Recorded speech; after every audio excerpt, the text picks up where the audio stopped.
प्यारे साथियों, आप सभी का अपने संकल्प परिवार में स्वागत है। तो हो जाइए तैयार एक बार फिर से मैथ में कुछ नया और कुछ खास सीखने के लिए। जिस प्रकार से हम मैथ के most important topic simple interest की बात कर रहे हैं, आज उसी सिंपल इंटरेस्ट को और आगे बढ़ाते हुए एक मोस्ट इम्पॉर्टेंट सफ़र को आगे बढ़ाते हैं, चीज़ों को और बेहतर तरीके से समझने का प्रारंभ करते हैं। और हमें पता है कि साधारण ब्याज कुछ नहीं होता है, साधारण ब्याज का इकलौता फार्मूला होता है क्या? साधारण ब्याज बराबर PRT/100। तो आइए उसी बात को और आगे बढ़ाते हैं और एक बड़े प्यारे सी सफ़र को आगे ले चलने के लिए तैयार हो जाए अपने अपने पेन और कॉपी के साथ। और एक छोटी सी बात को सुन लीजिएगा क्या? ऐसे तो साधारण ब्याज का इकलौता फार्मूला होता है क्या? PRT/100। याद रखिएगा, साधारण ब्याज का फार्मूला होता है PRT/100। लेकिन एक चीज़ याद रखिएगा, जो ये अपॉन 100 होता है ना, ये कोई फार्मूला नहीं है। ये अपॉन 100 इस वजह से होता है क्योंकि यहाँ दर जो होती है वो किस में होती है? परसेंटेज में, इसलिए अपॉन 100 हम लोग लगा देते हैं। तो एक छोटी सी बात याद रखिएगा क्या, कि साधारण ब्याज कुछ नहीं होता। एक बड़ी प्यारी सी बात याद रखना कि साधारण ब्याज कुछ नहीं होता, साधारण ब्याज सिर्फ और सिर्फ दर और समय का गुणा होता है। साधारण ब्याज कुछ नहीं होता, साधारण ब्याज सिर्फ और सिर्फ दर और समय का गुणा होता है। मतलब अगर हम बोले 5% की दर से 3 वर्ष का साधारण ब्याज, हम बोले 5% की दर से 3 वर्ष का साधारण ब्याज, तो कितना होगा? 5 या 15%, बस यही साधारण ब्याज है। अगर हम बोले 9% की दर से 4 वर्ष का साधारण ब्याज, तो कुछ नहीं होगा, 9 चौकों कितने हो जाएंगे? 36%, बस यही साधारण ब्याज होगा। बताइए बात समझ रहे या नहीं? अगर हम बोलें कि 6% की दर से 2 वर्ष का साधारण ब्याज क्या होगा, तो 6 दूनी 12%। बताओ, उम्मीद करते हैं ये बात तो आप समझ रहे होंगे क्या, कि साधारण ब्याज कुछ नहीं होता, साधारण ब्याज सिर्फ और सिर्फ दर और समय का क्या होता है? गुणा। और एक बड़ी प्यारी सी लाइन भी आपको आती है क्या, कि यदि इतने परसेंट बराबर इतना, तो 100% बराबर कितना? अब पता है, यदि इतने परसेंट बराबर इतना, तो 100% बराबर कितना? कैसे? अगर हम बोलें कि किसी संख्या का, हमने बोला 40% 200 है। अगर हम बोले किसी संख्या का 40% 200 है, अगर हम बोल रहे 40% बराबर 200, हम पूछें वह संख्या क्या है? हर चीज़ 100% होती है, तो 100% आप कैसे लिखोगे? 200 गुणा किसका करेंगे? 100 का, और बटे नीचे क्या आ जाएगी? 40। 0 0 काटेंगे, 4 पंचे 20, सही है। तो वह अपनी संख्या जो आ जाएगी, वो संख्या कितनी आ जाएगी? 500। ये प्यारी सी बात भी आपको बेहतर तरीके से आती है। तो आइए इन्हीं बातों को मिलाते हुए आज बेहतरीन से इम्पोर्टेंट अच्छे से क्वेश्चन करते हैं। तो मिलिएगा अपने बेहतरीन से क्वेश्चन के साथ। पहला क्वेश्चन क्या मज़ेदार आपके सामने लिखा हुआ है क्या? कह रहा है 2600 रुपये को 2 भागों में बांटना है। तो हमारे ये जैसे 2 भाग हो गए, ए और बी। कह रहा है कि पहले भाग पर 10% की दर से 5 वर्ष का ब्याज, तो 10% की दर से 5 वर्ष का ब्याज कितना होगा? 10 पन्ना 50%, यही तो होगा। और कह रहा है दूसरे भाग पर 9% की दर से 6 वर्ष का ब्याज, तो 9% की दर से 6 वर्ष का ब्याज कितना होगा? 9 छिक्का 54%। बताओ यहाँ तक किसी कोई परेशानी? आप बोलोगे नहीं, यहाँ तो कोई परेशानी नहीं है। और ये दोनों आपस में कह रहा है कैसे हैं? बराबर। तो आ जाइए, जब ये दोनों आपस में बराबर हैं तो आ जाइए। आपको पता है कि गुणा वाला मान नहीं होता है, मान होता है भाग वाला। 2 से काट दें तो ये हो जाएंगे 25 और ये हो जाएंगे 27। तो कितने हो जाएंगे? ये हो जाएंगे 25 और ये हो जाएंगे 27। अब पता है गुणा वाला मान नहीं होता, मान होता है भाग वाला। तो ये 27 कहाँ आ जाएगा? यहाँ पर। और 25 कहाँ चला जाएगा? यहाँ पर। मतलब अपने जो भागों का अनुपात है वो कितना है? 27:25। बताइए बात सबको समझ में आ गई या नहीं? एक बार फिर से देखिएगा। कह रहा है कि 2600 रुपये को 2 भागों में बांटना है, तो 2 भाग हमारे ए और बी हो गए। कह रहा है पहले भाग पर 10% की दर से 5 साल का ब्याज, तो 10% की दर से 5 साल का ब्याज कितना होगा? 50%। कह रहा है दूसरे भाग पर 9% की दर से 6 वर्ष का ब्याज, तो 9 छिक्का 54%। काट दो परसेंटेज, 2 से काटा ये 25 और ये काटा 27, तो अपना अनुपात आ गया 27:25। तो उसने पूछा है बताओ 10% वार्षिक दर पर, तो 10% वार्षिक दर पर कौन सा है? पहला वाला। तो आ जाइए, टोटल हमारा कितना है? 2600।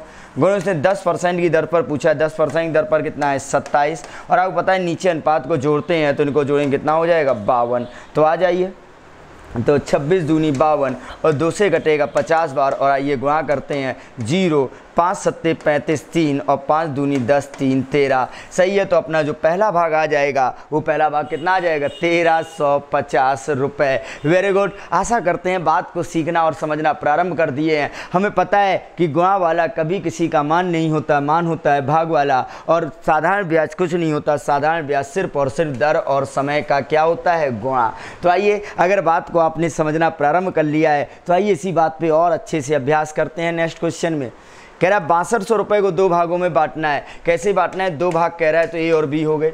कह रहा पहले भाग पर 10% की दर से 3 साल का ब्याज, तो 10% की दर से 3 साल का ब्याज कितना होगा 30%। और कह रहा है दूसरे भाग पर 8% की दर से 4 साल का ब्याज, तो 8% की दर से 4 साल का ब्याज कितना होगा 8 चौको 32%। और ये दोनों आपस में कैसे हैं, कह रहा बराबर है। तो आ जाओ परसेंटेज से परसेंटेज और 2 से काटो तो 15 और 16, तो अपना राइट आंसर आ जाएगा 15:16। अब पता है गुणा वाला मान नहीं होता, मान होता है भाग वाला, तो 16 आ गया यहाँ और 15 चला गया यहाँ। अच्छा बताओ ये लिखने में किसी कोई समस्या, अपने अनुपात आ गए 15:16। कह रहा है टोटल पूछ रहा है दूसरा भाग क्या है। देखो टोटल राशि हमारी कितनी है 6200। कह रहा है दूसरा भाग क्या है, तो दूसरे भाग का अनुपात कितना है, आप बोलोगे 15 और नीचे दोनों को जोड़ेंगे 31, तो 31 दूनी 62 और 15 दूनी 30। तो अपना राइट आंसर जो आ जाएगा वो राइट आंसर कितना आ जाएगा 3000 रुपये। Very good. आशा करते हैं बात को आप सीखना प्रारंभ कर चुके हैं और बात को आप समझ भी रहे हैं, बात को आप पकड़ भी रहे हैं। और अगर ये बातें आपको बेहतर आ रही हैं तो आइए इस बात पे और बेहतर अभ्यास करते हैं, चीज़ों को और बेहतर करते हैं। लेकिन अभी तक देखिएगा, अभी तक बोल रहा था साधारण ब्याज बराबर प्राप्त होता है, इसलिए बराबर लिख रहे थे। लेकिन इस बार उसने क्या बोला है कि दोनों साधारण ब्याजों में 16:7 का अनुपात है। तो हमें पता है अनुपात का मतलब होता है बटे में करके लिखना। तो आइए देखते हैं, कह रहा 1900 रुपये को 2 भागों में ऐसे बांटा है, तो 2 भागों में बांटा है तो हमने देखा कि यार अनुपात दिया है तो बटे में पहले ही लेके चल रहे ए बटे बी। कह रहा पहले भाग पर 8% की दर से 2 साल का ब्याज, तो 8% की दर से 2 साल का ब्याज कितना होगा 8 दूनी 16%, यही तो होगा। और कह रहा दूसरे भाग पर 4% की दर से 3 साल का ब्याज, तो कितना हो जाएगा 4 तिया 12%। क्या कह रहा अनुपात जो है वो कितना है 16:7 ये दिया है।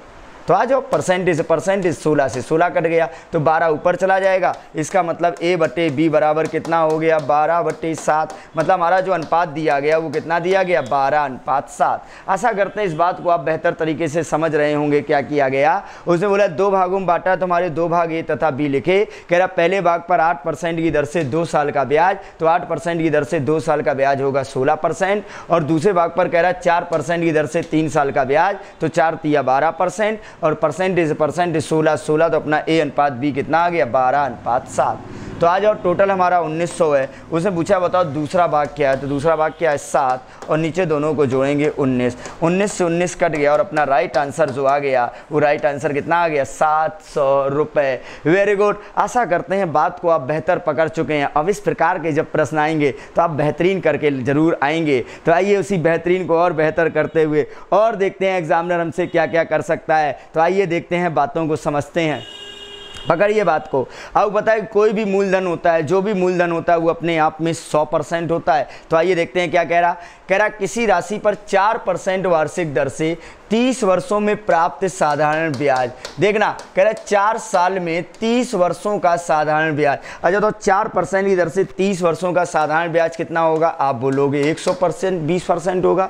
कह रहा प्राप्त साधारण ब्याज, कह रहा उस राशि से, देखो कोई भी राशि होगी वो कितने परसेंट होगी 100%। कह रहा उस राशि से 120 रुपये अधिक है।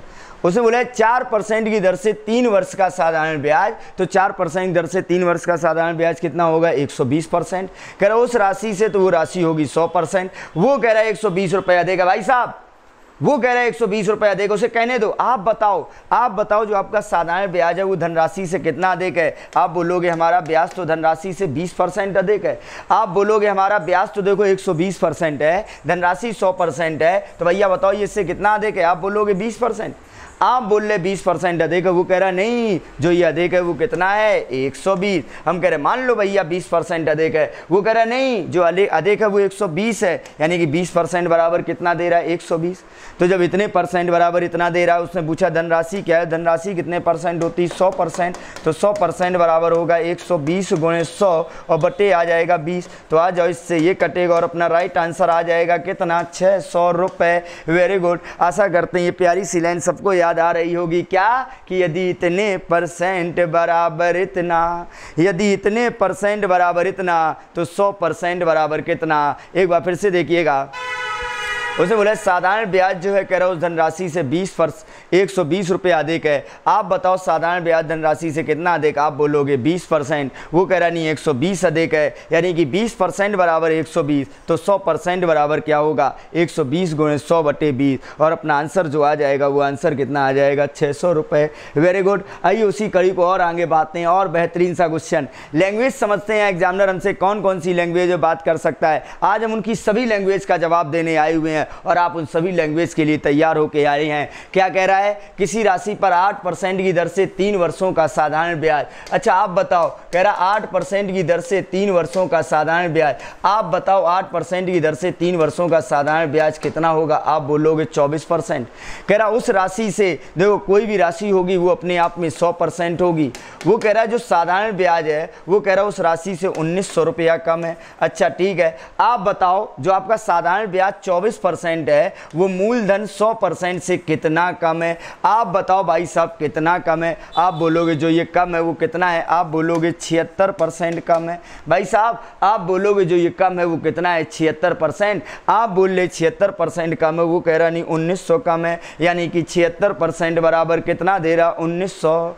वो 76% बराबर कितना दे रहा 1900। उसने पूछा हुआ धनराशि क्या है, तो जब इतने परसेंट बराबर इतना तो धनराशि 100% बराबर कितना 1900 गुणा किसका करोगे 100 का, और बटे नीचे क्या आ जाएगा 76। तो 1900 को 76 और 4 से कटेगा ये 25 बार, और अपना राइट आंसर जो आ जाएगा वो राइट आंसर कितना आ जाएगा 2500 रुपये। Very good. आशा करते हैं बात को आप बेहतर तरीके से समझ रहे हैं। उसने बोला 1900 रुपया कम है। आप बताओ कितना कम है। आप बोले 76% कम है। तो जब इतने परसेंट बराबर इतना है तो 100% बराबर, तो आप बेहतर समझ ही चुके हैं। तो आइए, अब पता है कि साधारण ब्याज कुछ नहीं होता। साधारण ब्याज सिर्फ और सिर्फ दर और समय का गुणा होता है। और जब ये बात आपको आ चुकी तो उड़ाते रहिए, भगाते रहिए, भागते रहिए। क्या कह रहा 5% की दर से किसी राशि को उधार दिया गया। कह रहा 6 वर्षों के बाद प्राप्त ब्याज की राशि। तो आप बताओ 5% की दर से 6 वर्षों में कितना ब्याज प्राप्त होगा। आप बोलोगे 30%। कह रहा आप बोल ले 30%। वो कह रहा उस राशि से 140 रुपया कम है। अच्छा राशि कितनी होगी। आप बोलोगे 100%। वो कह रहा है जो ब्याज है उस धनराशि से कह रहा है कि 140 रुपया कम है। आप बताओ ब्याज धनराशि से कितना कम है। आप बोलोगे 70% कम है। आप बताओ ये कितना कम है। आप बोलोगे 70% कम है। वो कह रहा नहीं भाई साहब जो कम थी वो कितनी थी 140, यानी कि 70% बराबर दिया गया 140। तो जब इतने परसेंट बराबर इतना है तो 100% बराबर कितना होगा 140 गुणे 100, और बटे नीचे आ जाएगा 70। 0 से 0 कटा 7 दूनी 14, और अपना आंसर कितना आ जाएगा 200 रुपये। Very good. आशा करते हैं बात को आप बहुत ही अच्छी तरीके से अपने अंदर समावेश कर रहे हैं, बातों को बेहतरीन तरीके से समझ रहे हैं। और अगर बातों को बेहतरीन तरीके से समझ रहे हैं तो उन्हीं बातों को और आगे बढ़ाते हैं। क्या बोला इस बार और आगे बोलता है। वो अब कुछ भी बोल दे, कुछ भी कर दे, आपको तो बात पकड़ने में आती है। बात तो आप पकड़ चुके हैं। क्या वो बोल रहा है 8% की दर से 4 वर्षों का ब्याज। वो कह रहा 8% की दर से 4 वर्षों का ब्याज, और उसी राशि पर कह रहा 9% की दर से 3 वर्षों के ब्याज। कह रहा 9% की दर से 3 वर्षों के ब्याज के बीच का अंतर कह रहा 3000 रुपया है। अरे उसे कहने दो। आप बताओ कि 8% की दर से 4 साल का ब्याज कितना होगा। आप बोलोगे 32%। 9% की दर से 3 वर्ष का ब्याज कितना होगा। आप बोलोगे 27%। वो बोल रहा है कि इन दोनों के बीच का अंतर 3000 रुपया है। अरे आप बताओ इनके बीच का अंतर कितना है। आप बोलोगे 5%। आप बोल रहे अंतर 5% का है। वो कह रहा नहीं भैया अंतर 3000 का है, यानी कि 5% बराबर कितना दे रहा 3000। जब 5% बराबर 3000 दिया, पूछ रहा धनराशि क्या है। तो धनराशि कितने परसेंट होगी 100%। तो जब इतने परसेंट बराबर इतना, जब इतने परसेंट बराबर इतना, तो धनराशि 100% बराबर क्या होगा 3000 गुणे 100, और बटे नीचे आ जाएगा 5, 5 छिक्का 30, और अपना आंसर आ जाएगा कितना 60,000 रुपये। आशा करते हैं बात को आप बेहतर पकड़ चुके हैं और बात को आप बेहतर समझ चुके हैं। यहाँ तक आपको कोई समस्या नहीं आई है तो समस्या आनी भी नहीं चाहिए, क्योंकि आप तो मैथ सीख रहे हैं और आप मैथ सीख चुके हैं, शुरुआत हो चुकी है सीखने की। तो देखते हैं क्या कह रहा है। सेम क्वेश्चन है। बनाने का प्रयास करिए आप हमसे पहले आंसर लगाने का प्रयास करिए। लेकिन एक बात देखिएगा, उसने धनराशि नहीं पूछी, उसने पूछा क्या है, उस राशि पर 3% की दर से 3 वर्ष का ब्याज। तो भैया 3% की दर से 3 वर्ष का ब्याज यानी कि 9% पूछा है, 3 का 9%। लेकिन बनाओ क्वेश्चन, कह रहा है 5% की दर से 6 वर्षों का ब्याज। तो डायरेक्ट लिखो 5% की दर से 6 वर्षों का, 6 पंचे 30% ब्याज होगा। उसी राशि पर 4% की दर से 7 वर्षों का ब्याज, तो 4% की दर से 7 वर्षों का ब्याज 7 चौको 28% होगा। कह रहा है कि ब्याज से कह रहा है 248 रुपये अधिक है। आप बताओ जो 30% है वो 28% से कितना अधिक है। आप बताओ जो 30% है वो 28% से कितना अधिक है। आप बोलोगे 2%। आप बोल रहे ये 2% अधिक है, वो कह रहा नहीं भाई साहब जो ये अधिक है वो कितना है 248। आप कह रहे ये 2% अधिक है, वो कह रहा नहीं 248 अधिक है। यानी कि इतने परसेंट बराबर कितना दिया गया 248। आपको इतने परसेंट बराबर दिया गया है 248। अगर पूछता बताओ वह धनराशि क्या है तो आप 100% लिखते हैं। अगर पूछता धनराशि क्या है तो आप 100% लिखते, लेकिन नहीं, वो पूछ रहा है 3% की दर से 3 वर्षों का ब्याज। वो कह रहे 3% की दर से 3 वर्षों का ब्याज, तो 3% की दर से 3 वर्षों का ब्याज कितना होगा। आप बोलोगे 9%। तो जब इतने परसेंट बराबर इतना, तो 9% बराबर कितना, कैसे लिखोगे 248 गुणा करेंगे 9 का बटे आ जाएगा 2। तो आ जाइए 2 एकम 2, 2 दूनी 4 और 2 चौको 8 और गुणा करो 9 चौको 36, 3 बची, 9 दूनी 18 और 3 21 और 9 एकम 9 और 2 11। सही है। तो अपना जो आंसर आएगा वो कितना आ जाएगा 1116 रुपये। आशा करते हैं बात को समझ चुके हैं। वहाँ कह रहे हम कह रहे दोनों ब्याजों के बीच में 2% का अंतर है, वो कह रहे नहीं 248 का अंतर है। जब 2% बराबर 248, उसने पूछा 3% की दर से 3 वर्ष का ब्याज, तो आप बोलोगे 9% मिलेगा। तो जब इतने परसेंट बराबर इतना, तो 9% बराबर 248 गुणे 9/2, तो 2 एकम 2, 2 दूनी 4, 2 चौको 8, तो 9 चौको 36, 3 9 दूनी 18, 3 21, 2 9 एकम 9 और 1 9 और 2 11। Very good. आशा करते हैं बात को आप बेहतर तरीके से समझ चुके हैं और बात को आप बेहतर तरीके से पकड़ चुके हैं। Very good. यहाँ पर आगे बात को बढ़ाएं, लेकिन उससे पहले एक बात और सुनिएगा। अगर हमें साधारण ब्याज देना होगा, अगर साधारण ब्याज देना होगा तो हम सीधे आपसे बोलेंगे साधारण ब्याज। लेकिन अगर हम आपसे ये बोलें कि हमारे बैंक में 6500 रुपये हो गए हैं, अगर हम बोले हमारे इतने रुपया हो गए हैं, तो रुपया अगर हो गए ये बोल दिया जाए तो इसका मतलब हम आपको क्या दे रहे हैं, मिश्र धन दे रहे हैं। अगर हम बोलें कि हमारे बैंक में 4 साल बाद 5000 रुपया हो गए हैं, तो 5000 रुपये हो गए यानी कि हमारा मिश्र धन हो गया 5000 रुपये। और मिश्र धन क्या होता है, मिश्र धन होता है मूलधन प्लस ब्याज। मूलधन, कोई भी मूलधन ना पता हो, लेकिन वो अपने आप में कितने परसेंट होगा 100%। और ब्याज क्या होता है, बताया कुछ नहीं होता है, दर और समय का गुणा होता है। सभी बातें आपको आती हैं, और अगर सभी बातें आती हैं तो आइए इस बात पे और अभ्यास करते हैं। कह रहा है कोई राशि साधारण ब्याज की दर से, कह रहा है 4% की दर से, साधारण ब्याज की 4% की दर से 3 वर्षों में कह रहा है 6720 रुपये हो जाती है। जो 6720 रुपये जो दिया गया है वो ब्याज नहीं है, हो जाती है, यानी कि मिश्र धन है। तो अच्छा आप बताओ 4% की दर से 3 सालों का ब्याज जो होगा वो ब्याज कितना होगा। आप बोलोगे 12%, और मूलधन होगा 100%। तो इसका मतलब मिश्र धन हमारा कितना हो जाएगा, आप बोलोगे 112%। यानी कि आपको 112% बराबर कितना दे रहा है 6720। आशा करते हैं बात समझ रहे हैं। 100% होता है मूलधन और ब्याज कुछ नहीं होता है, दर और समय का गुणा। तो 6% की दर से 4% की दर से 3 वर्ष का ब्याज हो गया 12, 100% मूलधन यानी कि 112% बराबर दे रहा 6720। तो कह रहा उसी राशि पर 5% की दर से 4 वर्षों में कितनी हो जाएगी। तो 5% की दर से 4 सालों का ब्याज कितना होगा, आप बोलोगे 20%। 5% की दर से 4 सालों का ब्याज कितना होगा, आप बोलोगे 20%। और 100% है मूलधन, ब्याज है 20%, 100% है मूलधन। तो इसका मतलब आपका मिश्र धन कितना हो जाएगा 120%। बताओ कोई दिक्कत। तो जब इतने परसेंट बराबर इतना, तो 120% बराबर क्या होगा 6720 गुणे 120 बटे 112। तो आ जाइए काट दो, कितनी बार जाएगा 6 बार, 6 दूनी 12, 6 बार चला जाएगा। तो आ जाओ बार छिंग कितने होते हैं 7200 रुपये। सही है। तो आपकी जो धनराशि हो जाएगी वो धनराशि कितनी हो जाएगी 7200 रुपये। आशा करते हैं बात को आप समझ रहे हैं, बात को आप सीख रहे हैं और बात को बेहतर तरीके से अपने अंदर समाहित कर रहे हैं। तो एक बार फिर से देखिएगा, उसने बोला है 4% की दर से 3 वर्षों में कह रहा है 6720 रुपये हो जाती है। आप बताओ 4% की दर से 3 साल का ब्याज क्या होगा। आप बोलोगे 12%। 100% मूलधन यानी कि 112% बराबर कितना दे रहा है? 6720।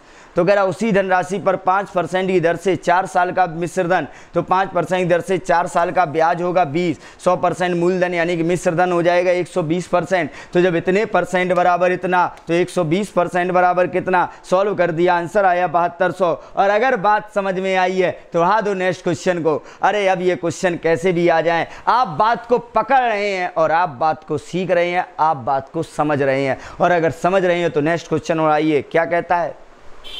कह रहा कोई राशि 5% 4 वर्षों में 5% की दर से 2880 रुपये हो जाती है। 2880 रुपये हो जाती है यानी कि मिश्र धन दे रहा है। तो आप बताओ 4 वर्षों में 5% की दर से ब्याज कितना होगा? आप बोलोगे 20%। देखो 20% होगा ब्याज, 100% होगा मूलधन, तो इसका मतलब मिश्र धन कितना हो जाएगा? आप बोलोगे 120%। आप बोलोगे मिश्र धन कितना हो जाएगा? आप बोलोगे 120%। बात समझे? देखो 20% हो गया ब्याज, 100% हो गया मूलधन, तो मिश्र धन कितना हो गया? आप बोलोगे 120%। आप कह रहे मिश्र धन 120% है, वो कह रहा नहीं भाई साहब मिश्र धन 2880 है, यानी कितने परसेंट बराबर इतना दे रहा है। तो पूछ रहा है वही राशि 6% की दर से 5 वर्षों में कितनी हो जाएगी? तो 6% की दर से 5 साल का ब्याज होगा कितना? 30। 100% मूलधन यानी कितने परसेंट पूछ रहा है? 130%। तो जब इतने परसेंट बराबर इतना, तो इतने परसेंट बराबर कितना? तो 2880 गुणा करेंगे 130 का, बटे क्या आ जाएगा? 120।